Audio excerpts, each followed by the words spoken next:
Xavier Hofer, depuis plusieurs semaines, de nombreuses villes, de nombreux quartiers de villes sont en feu, sont dans des états d'émeute permanente. Qu'est-ce que ça traduit? Alors ça traduit essentiellement une profonde, une énorme et une affligeante erreur de diagnostic du gouvernement et notamment du ministre de l'Intérieur. Monsieur Darmanin a confondu les effets et les causes, ce qu'il ne faut jamais faire. Et donc, il a vu, parce que c'est ce qu'on voit en premier abord, quand on arrive dans un des quartiers comme ça, appelé gentiment quartier difficile ou quartier sensible, ou enfin tout le vocabulaire politiquement correct, quand vous arrivez dans un quartier comme ça, le plus choquant et le plus immédiat, c'est qu'il y a du trafic de drogue. Alors, il y a des individus qui sont en train de rabattre des clients vers des escaliers ou vers des caves ou vers des cours où ils peuvent faire leur petit trafic tranquille. Et là, il y en a d'autres qui préparent la drogue, il y en a d'autres qui vendent la drogue. Il y a une espèce de commerce illicite de stupéfiants. Et naturellement, c'est choquant et scandaleux. Ça énerve la population, ça la perturbe, les enfants peuvent plus jouer dans la cour, enfin vous voyez tout ce qui se passe quand vous avez des bandits qui ont mis la main sur une communauté. Et donc Darmanin et son entourage, autour du ministre de l'Intérieur, donc son entourage au ministère de l'Intérieur, ont décidé de faire une opération publicitaire en s'en prenant à ces points de deal. Ça, c'est l'origine de toute l'affaire. Je ne dis pas que c'est une mauvaise chose en soi que de s'en prendre à ces endroits où on vend du poison, donc de la drogue, du hashish, mais aussi de la cocaïne, de l'héroïne, etc. C'est tout commerce, hein. Voilà. Mais naturellement, il ne fallait pas s'y prendre comme ça. C'est-à-dire que quand vous faites une opération coup de poing qui vise à faire entrer des policiers, des gendarmes, des forces de sécurité dans un endroit où d'habitude et d'ordinaire elles ne sont pas, les gens qui sont sur place et qui, au-delà des vendeurs immédiats qui forment le noyau dur, mais il y a toute une espèce de halo derrière. Le halo, c'est les cousins, c'est les mecs de la cage d'escalier, c'est les copains du foot, etc. Donc immédiatement, les jeunes gens en question appellent au secours. Le secours arrive vite car maintenant chacun a un téléphone portable sur lui. Et donc immédiatement, la police, qui n'est pas prise comme une force de sécurité, mais qui est prise pour la bande adverse, pour la bande d'en face, se fait tirer des mortiers d'artifice, jeter des cailloux, etc. Donc ce qui se passe à l'heure actuelle, et il le reconnaît lui-même en disant on les gêne, c'est le ministre de l'Intérieur qui, par cette manœuvre maladroite, a tout déclenché. Comment fallait-il s'y prendre? Parce que si je ne dis pas comment, hein, voilà.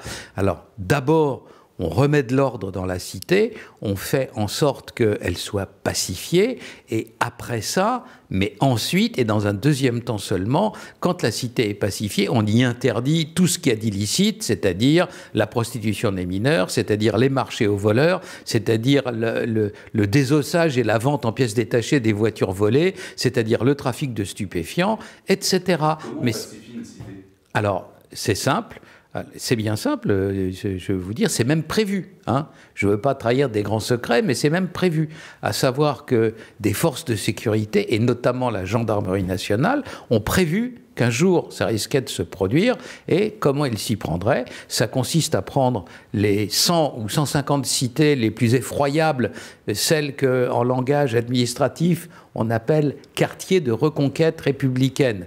Vous avez compris, reconquête, ça veut dire qu'elles sont perdues à l'heure actuelle. C'est un aveu quand même énorme. Bon, on prend, voilà, on prend les quartiers de reconquête républicaine et au milieu, on aura d'autant moins de mal à le faire qu'une partie des immeubles sont déjà abandonnés par des habitants qui ont fui ailleurs.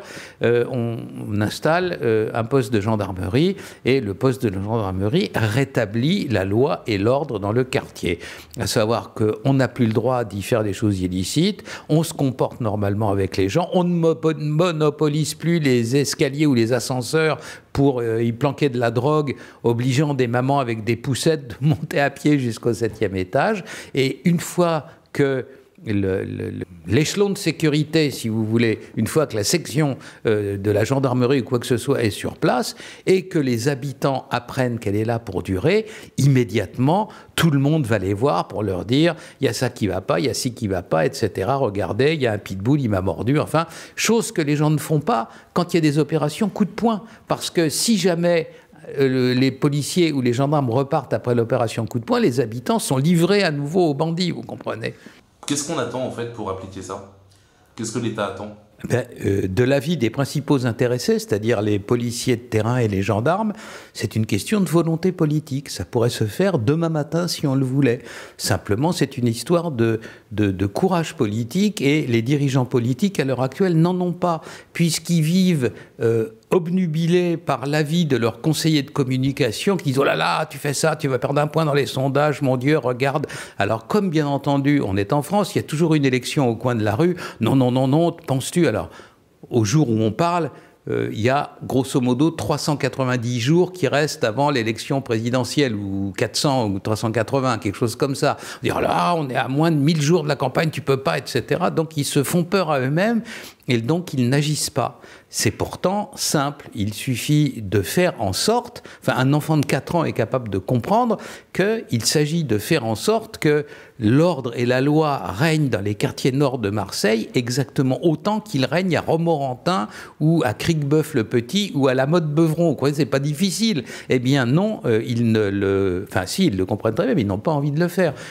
Quel est le nom de code pour ces histoires de quartiers difficiles? C'est ce qu'on appelle la politique de la ville. Quand M. Macron est arrivé président, il a dit « Oui, mais moi, je vais vous montrer, je suis meilleur que les autres et tout ».